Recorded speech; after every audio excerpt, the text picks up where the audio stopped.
Hi student, I am Asit Tiwari. Today in the 12th Geography, the first lesson from the book Fundamentals of the Human Geography, and this is our second video lecture where we will focus on the dualism.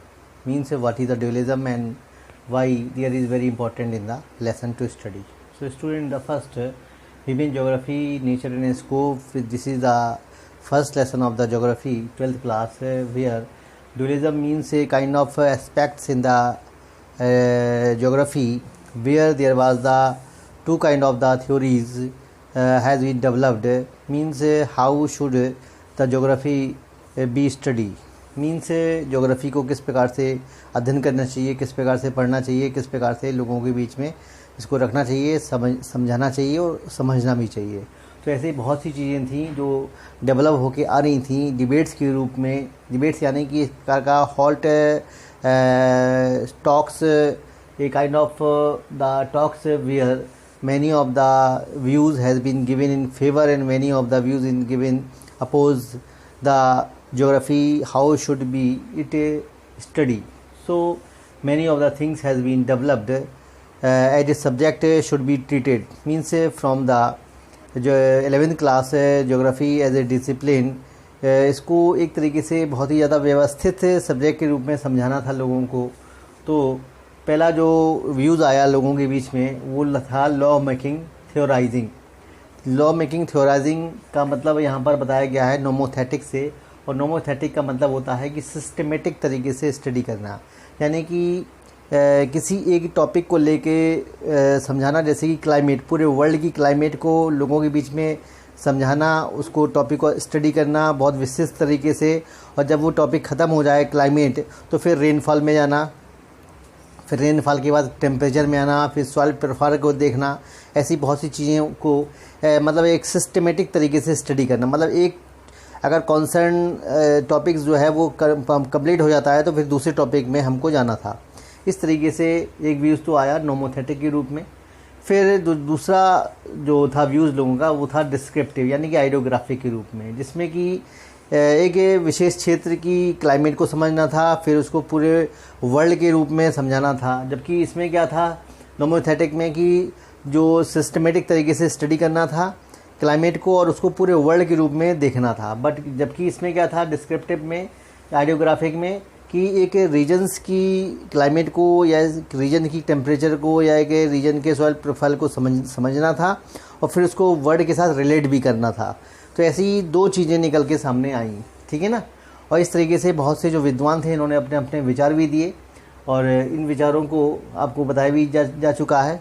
तो जाहिर सी बात है कि ये जो चीज़ें थी ये लोगों के बीच में कंट्रास्ट पैदा कर रही थी. Geography as a subject should be study the world as a whole and idiographic geography as a subject should be study of individual place and relate with the whole world. So there are the two concept has been given to study the geography in such a different way, and various aspects also been developed to study the geography.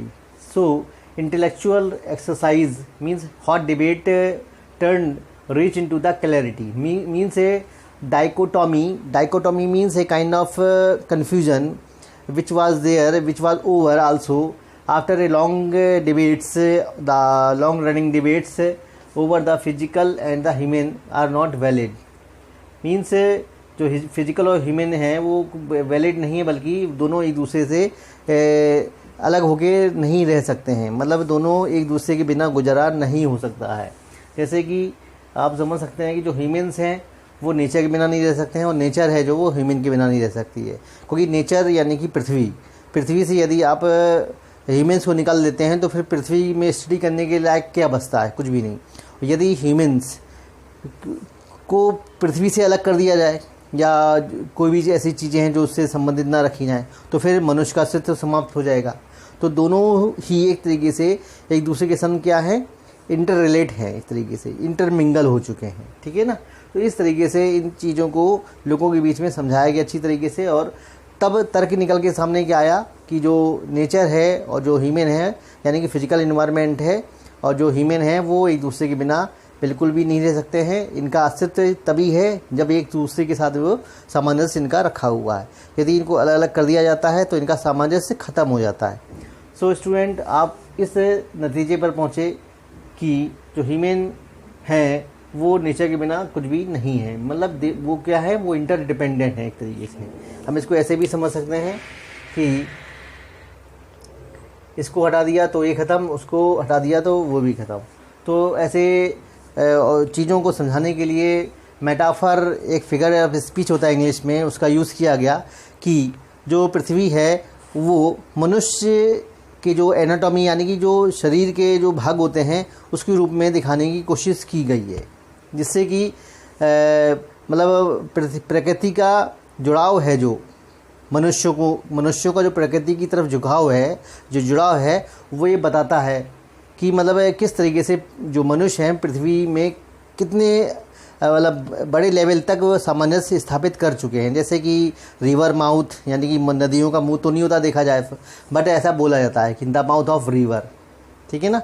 फिर इस तरीके से neck of the isthmus, फिर इस तरीके से face of earth, ऐसे बहुत से मेटाफर्स का यूज किया गया पृथ्वी के जो फिजिकल इन्वायरमेंट है उसको और अच्छी तरीके से समझाने के लिए, जिससे कि ये साबित भी हो सके कि जो मनुष्य हैं वो पूरे बड़े पैमाने तक एक तरीके से देखा जाए तो वो इन्वायरमेंट में गुथे मिले हुए हैं, इंटरमिंगल हैं, एक तरीके से इंटरवोवेन हैं।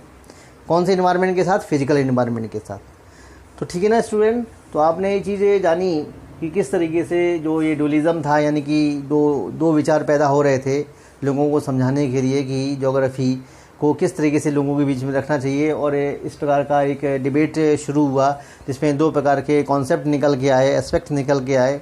इन दोनों कॉन्सेप्ट में चीज़ों को बारी बारी से रखा गया। दोनों ही रास्ते थे जो एक तरीके से वो मतलब बताना चाह रहे थे कि किस तरीके से देखा जाए पृथ्वी को। भली पृथ्वी को जो इन्वायरमेंट है आप उसको मनुष्यों के रूप में समझें या मनुष्यों को इन्वायरमेंट के रूप में समझें। मतलब एक तरीके से हम बोल सकते हैं कि प्रकृति को मनुष्य का हिस्सा समझना चाहिए और मनुष्य को प्रकृति का हिस्सा समझना चाहिए, या प्रकृति को मनुष्य का हिस्सा समझना चाहिए। देखा जाए तो दोनों ही एक दूसरे के क्या हैं, पूरक हैं, कम्प्लीमेंट हैं, ठीक है ना। तो इस तरीके से इनका अस्तित्व तभी तक है जब तक ये एक दूसरे के संग अटैच रहते हैं। अगर ये अस्तित्व इनका ख़त्म होने लगता है, इसका मतलब क्या हुआ कि ये अब एक दूसरे से हट रहे हैं, सेपरेट हो रहे हैं। So hope student you enjoy this video lecture, and it will also make the understanding fully to understand the concept over the dualism, and I will also just provide the different type of the other topics over the lesson. Thank you to watch me, thank you to listen me.